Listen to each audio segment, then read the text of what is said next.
वालेकुम स्टूडेंट आज हम 18.4 क्लास 10 की मैथ्स का क्वेश्चन नंबर 2 करेंगे। ये वाला ये मैंने वन आपको करा दिया था पहले, मेरी वीडियो देख लीजिएगा। तो आज हम ये स्टार्ट करेंगे। इसके दो पार्ट हैं, 1 और 2। तो इन दोनों को सॉल्व करेंगे। थ्योरम वही लगेगा, डिविडेंडो और कंपोनेंडो वाला। और मैं थ्योरम आपको बता चुका हूँ, लेकिन आज मैं फिर आपको उसका थोड़ा सा हवाला दे दूँगा सवाल के साथ साथ। तो चले हम ये वाला सवाल शुरू करते हैं। तो ये दो पार्ट हैं इसके, इसको सॉल्व करते हैं। मैंने क्वेश्चन पहले लिख लिया है, तो चलें स्टार्ट करते हैं। ये देखिए, ये दो क्वेश्चन हैं, ठीक है।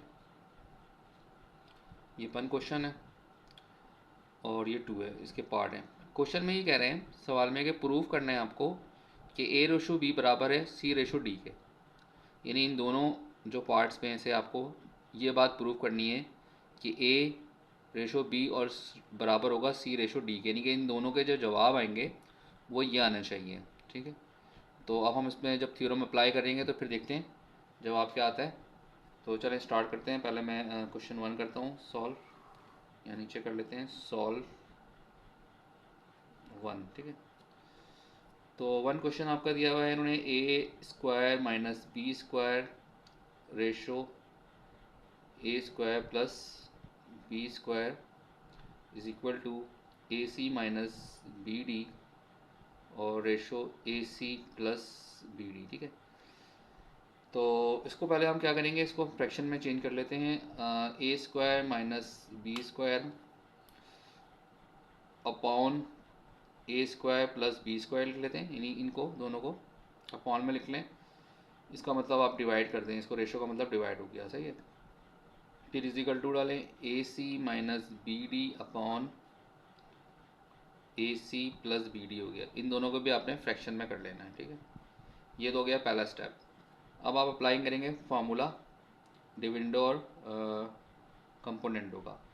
तो यहाँ फार्मूला अप्लाई कर रहे हैं। फार्मूला हमारा है क्या फार्मूला था, A plus B ratio A minus B is equal to C plus D ratio C minus D, ठीक है।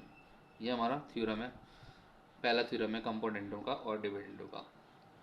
तो अब ये जो हमने वैल्यूज़ बनाई थी ऊपर, ये हमारा समझ लें ए हो गया। ये पूरा ए है, ये बी है, यानी ये पूरा ए हो गया, ये पूरा पोर्शन बी हो गया, ये पूरा पोर्शन सी हो गया और ये पूरा पोर्शन डी हो गया, ठीक है, जैसे कि मैंने पहले आपको सवालों में बताया।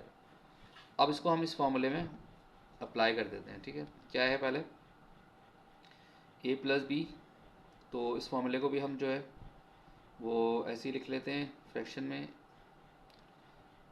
Upon A minus B is equal to C plus D upon C minus D.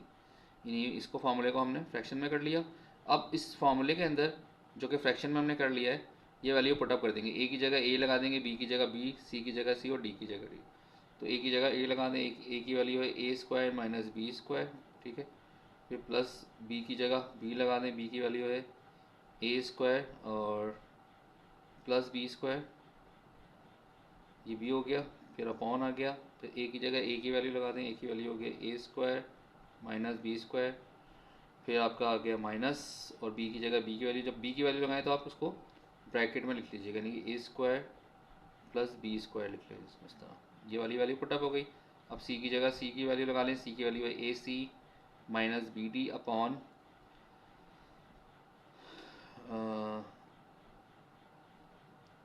उसके बाद सी के बाद क्या हो गया डी, प्लस डी की लगा लें, डी की वैल्यू हमारे पास है ए सी प्लस बी, ये होगी डी की वैल्यू, ठीक है।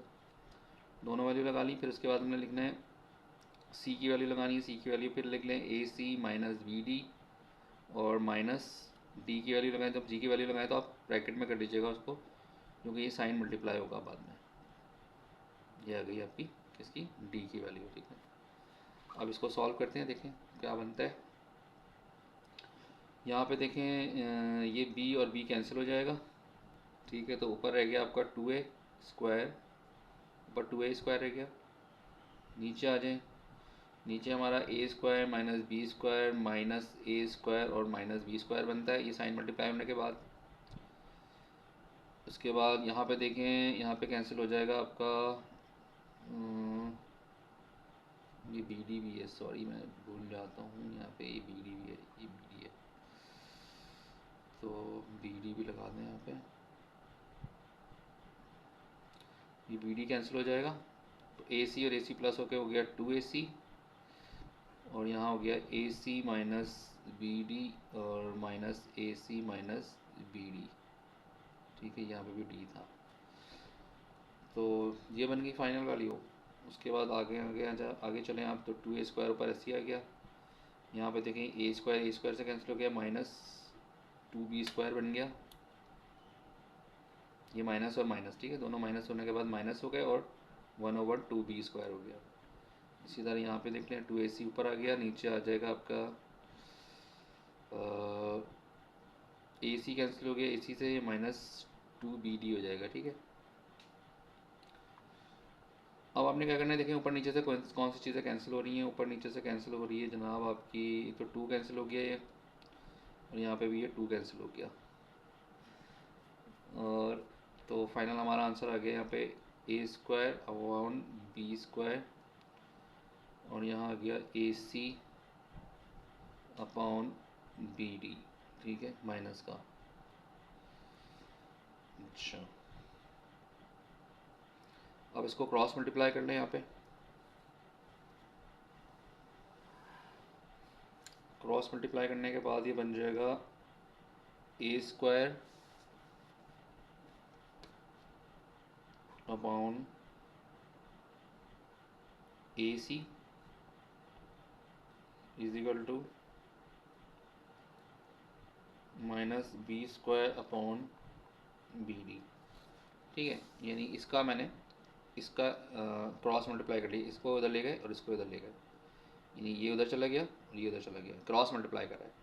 तो B² यहाँ पे आ गया, ये देखें B² यहाँ आ गया, और यहाँ पे आ गया A² के साथ ये AC।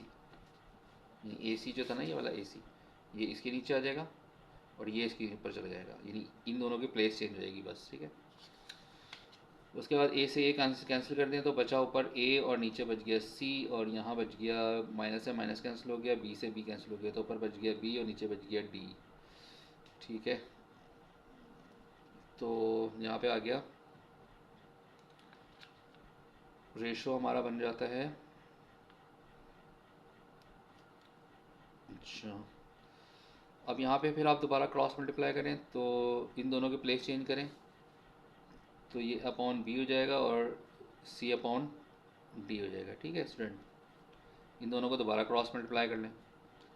उसके बाद इसको रेशो की शक्ल में लिखेंगे आप, तो A रेशो ये B बन जाएगा, और ये बन जाएगा C रेशो D। ठीक है, ये देखें हैंस प्रूव्ड हो गया, यहाँ पर आप लिख सकती हैं हैंस प्रूव्ड। जो सवाल था वही जवाब आ गया। देखिए सवाल में ये पूछा था उन्होंने कि प्रूफ करना था आपको A ratio B is equal to C ratio D, तो हमारा जवाब क्या आया, A ratio B is equal to C ratio D। ठीक है, इसको सॉल्व करने के बाद, पहले इक्वेशन को सॉल्व करने के बाद, तो ये प्रूव हो गया। स्टूडेंट, अब हम इसका दूसरा सवाल सॉल्व करते हैं। ठीक है, दूसरा सवाल मैं यहाँ लिख लेता हूँ। दूसरा सवाल आपका है A plus B plus C plus D upon A plus B minus C minus D is equal to A minus B plus C minus D upon A minus B minus C plus D। ठीक है, ये question है आपका दूसरा सवाल। अब तरीका वही है इसमें भी कि ये जो वैल्यूज़ आपको गिवन है, इनको आपने क्या करना है कि A B और C की C का नाम दे देना, यानी ये पूरा पूरा जो पोर्शन है, ये पूरा पोर्शन ये A हो गया, ये पूरा पोर्शन जो है वो B हो गया, ये पूरा पोर्शन जो है C हो गया, ये पूरा पोर्शन D हो गया। ठीक है, फिर फार्मूला अप्लाई कर दें। फार्मूला अप्लाई करने के बाद फार्मूला आ जाएगा A plus B upon A minus B is equal to C plus D upon C minus D। ये आपने फार्मूला अप्लाई कर देना है। ठीक है, अब इस फार्मूले में आपने ये वैल्यूज़ को पुटअप कर देना है। ये A की जगह पूरी A वैल्यू आ जाएगी, B की जगह B आ जाएगी, C की जगह C और D की जगह D। ठीक है, ये वैल्यू लगा देते हैं। तो A की जगह हम लिख देते हैं A plus B plus C plus D, और फिर प्लस आ गया ये वाला, फिर B की जगह ये B की पूरी वैल्यू आ जाएगी, यानी A plus B minus C minus D। ठीक है, उसके बाद नीचे आ जाए, नीचे आपका जो है A माइनस B है, तो A की जगह A वैल्यू लगा दें, A की जगह A की वैल्यू आ गई A plus B plus C plus D, और माइनस लिखने के बाद जब आप माइनस लिखने के बाद वैल्यू लिखें तो वो आपने ब्रैकेट में लिखनी है, किसकी, बी की वैल्यू आ जाएगी ए plus B minus C minus D. ठीक है स्टूडेंट्स, को ब्रैकेट में कर दीजिएगा। फिर ये इजिकल टू डाल दें आप। इजिकल टू के बाद आपने सी की वैल्यू लिखनी है, सी की, तो सी की वैल्यू आ रही है, ये देखें ऊपर से पूरी, ये पूरा सी है, ठीक है। तो ए माइनस बी प्लस सी माइनस डी आ गया, फिर प्लस आ गया, ये पूरा डी है, इस पूरा डी, ये पूरा जो है इसकी जगह हम डी की जगह ये पूरा लिखेंगे, A minus B minus C plus D, ठीक है, ये लिख दिया। फिर नीचे आ गए, नीचे आपने ए माइनस बी प्लस सी, यहाँ तक तो आपने वैसे लिख देना है, फिर माइनस का निशान आ जाएगा, माइनस के बाद जो आप लिखें वैल्यू तो वो आपने ब्रैकेट में लिखनी है, कौन सी, नीचे वाली वैल्यू, ये डी की जो वैल्यू आ रही है ये हो जाएगी A minus B minus C plus D. ठीक है स्टूडेंट, अब इसको आपने सबसे पहले जो है ना इस ब्रैकेट को सॉल्व करना है, फिर उसके बाद कैंसिलेशन हो रही होगी तो कैंसिलेशन कर देंगे। तो A plus B plus C plus D plus A plus B minus C minus D को आप ऊपर वाली वाली ऐसे लिख लें, इसमें कोई चेंजिंग नहीं होगी। नीचे वाली में सिर्फ ये साइन मल्टीप्लाई होगा इससे, बाकी यहाँ तक आपने वैल्यू ऐसी लिख लेनी है, यहाँ डी तक आपने ऐसे लिख लेनी है। फिर माइनस प्लस माइनस ए हो जाएगा, और माइनस प्लस माइनस बी हो जाएगा, माइनस माइनस प्लस सी हो जाएगा, और माइनस माइनस प्लस डी हो जाएगा। ये फाइनल वैल्यू आ गई इसकी, ठीक है। इजिकल टू हो जाने, फिर ये इधर इधर की ऊपर वाली वैल्यू वैसी लिख लीजिएगा सेम जैसी ये है।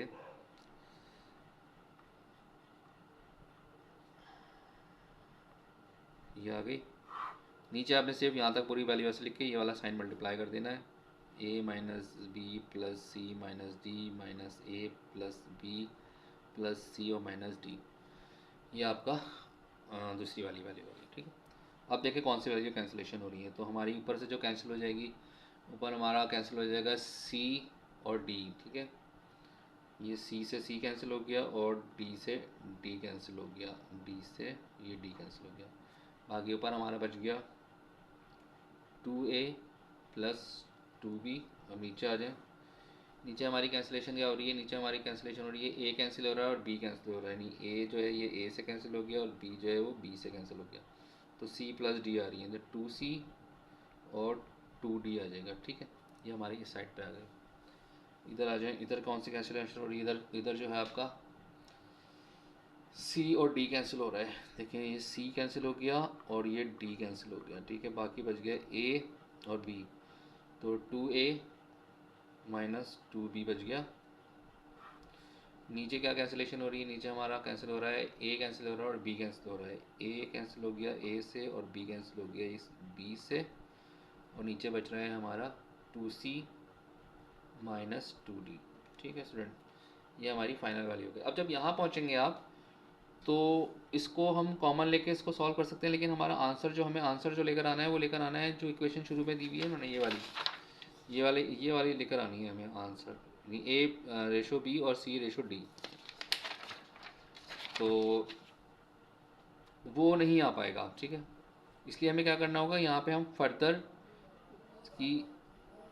फर्दर जो है वो हम क्रॉस मल्टीप्लाई करेंगे, फर्दर क्रॉस मल्टीप्लाई नहीं, क्रॉस मल्टीप्लाई नहीं, फर्दर यूजिंग थ्योरम, दोबारा थ्योरम यूज़ करेंगे, ठीक है। वही जो यहाँ यूज़ किया था ना हमने, ये वाला थ्योरम दोबारा यूज़ करेंगे और इनको हमने ए बी और सी की वैल्यू बना के निकालनी है, ठीक है। अच्छा, अब यहाँ पे लिख देता हूँ मैं कि यूजिंग थ्योरम अगेन, ठीक है,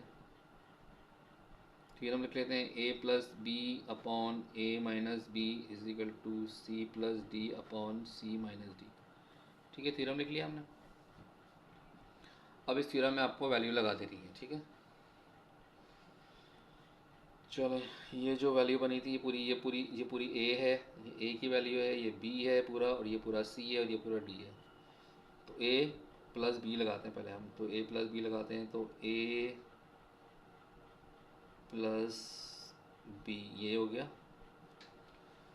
ठीक है जी, ए प्लस बी, ठीक है। नीचे क्या आ रहा था हमारा 2d, 2d प्लस 2b। अच्छा, इसको क्रॉस मल्टीप्लाई भी करेंगे पहले हम, इसको पहले क्रॉस मल्टीप्लाई करेंगे फिर उसके बाद ए बी सी डी की वैल्यू आएगी, वरना ये जवाब नहीं आ पाएगा। ठीक है, यहाँ पे क्रॉस मल्टीप्लाई मैं सही लिख रहा था, क्रॉस मल्टीप्लाई करेंगे।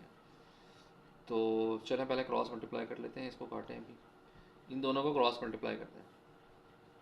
यहाँ कर लेता हूँ मैं क्रॉस मल्टीप्लाई, तो ये हो जाएगा 2a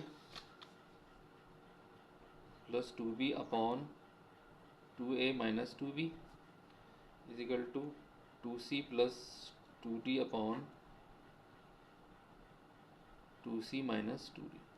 तो अब ये सीक्वेंस में आ गया डी और ये देखिए a और b के फॉर्मूले में आ गया, ये c और d के फॉर्मूले में आ गया। अब इसको हम a और b और c और d की वैल्यू बना देते हैं। ठीक है, उसको फिर हमने इस फॉर्मूले में लगाना है। तो a की जगह हम a की वैल्यू लगाते हैं, a की वैल्यू है 2a plus 2b plus b की जगह हम लगाते हैं 2a minus 2b upon a की जगह हम 2a प्लस 2b और b की जगह माइनस 2a माइनस 2b लगा देते हैं। ठीक है, इज इक्वल टू c की जगह c की वैल्यू लगाते हैं, c की वैल्यू है 2c plus 2d upon plus 2c minus 2d upon c की जगह लगा देते हैं हम 2c plus 2d minus 2c minus 2d। ठीक है, माइनस की जगह हमने ब्रैकेट लगा दी ताकि माइनस का साइन मल्टीप्लाई हो जाए। अब इसको सॉल्व करते हैं, ऊपर की वैल्यू अभी आप ऐसे ही उतार लें, पहले ब्रैकेट्स जो है ना वो मल्टीप्लाई करेंगे माइनस के साइन से, तो ये हो गया माइनस 2a प्लस 2b, ऊपर वाला ऐसे ही उतार लें। ये सवाल थोड़े लंबे बहुत हैं, तब थोड़े आसान है लेकिन है थोड़ी लेंथी क्वेश्चन हैं, और साइनों का ज़रा मसला होता है, इस पर बहुत ख्याल से करना होगा। ये इक्वेशन बनी है हमारी फाइनली। ठीक है, अब देखिए कौन सी वैल्यू कट रही है, इसमें कट जाएगी हमारी b कट जाएगा 2b और इसमें कट जाएगा हमारा क्या कटेगा 2a कट जाएगा, इसमें हमारा क्या कटेगा 2c और इसमें हमारा कट जाएगा 2c। ठीक है जी, तो फाइनली हमारी वैल्यू क्या बची यहाँ पे, यहाँ पे बच रही है हमारी 2a और 2a, तो 4a हो गए, और नीचे आ गया 2b और 2b, तो ये हो गया 4b। यहाँ पे आ गया 2 और 2c और 2d, 2d कटा है 2c नहीं कट रहा, 2d कटेगा, 2c प्लस का है, ये 2c देखें प्लस का है, तो ये 4c हो जाएगा अपॉन, और यहाँ हो जाएगा 4d। ठीक है, आप देखें 4 से 4 कैंसिल कर दें तो a अपॉन बी और c अपॉन डी आ गया। ठीक है, अब इसको हम जब सिंप्लीफाई करेंगे तो a रेशो b करके लिख देंगे और c रेशो d करके लिख देंगे, जो कि सवाल में हमारा उनने प्रूफ करने को कहा था। ये देखें सवाल में ये लिखा हुआ, ये चीज़ लेकर आनी थी ना, तो ये चीज़ हमारी इससे भी आ गई थी, क्वेश्चन नंबर 1 से भी, और क्वेश्चन नंबर ये 2 से भी आ गई थी। ठीक है, ये क्वेश्चन नंबर 2 है, देख लें एक दफ़ा आप लोग। ठीक है, तो ये हमारा दूसरा सवाल पूरा हो गया। अब हमारे पास एक सवाल रह गया है इस एक्सरसाइज का, तो वो इंशाल्लाह नेक्स्ट वीडियो में करेंगे। तब तक के लिए इजाज़त, अल्लाह हाफ़िज़।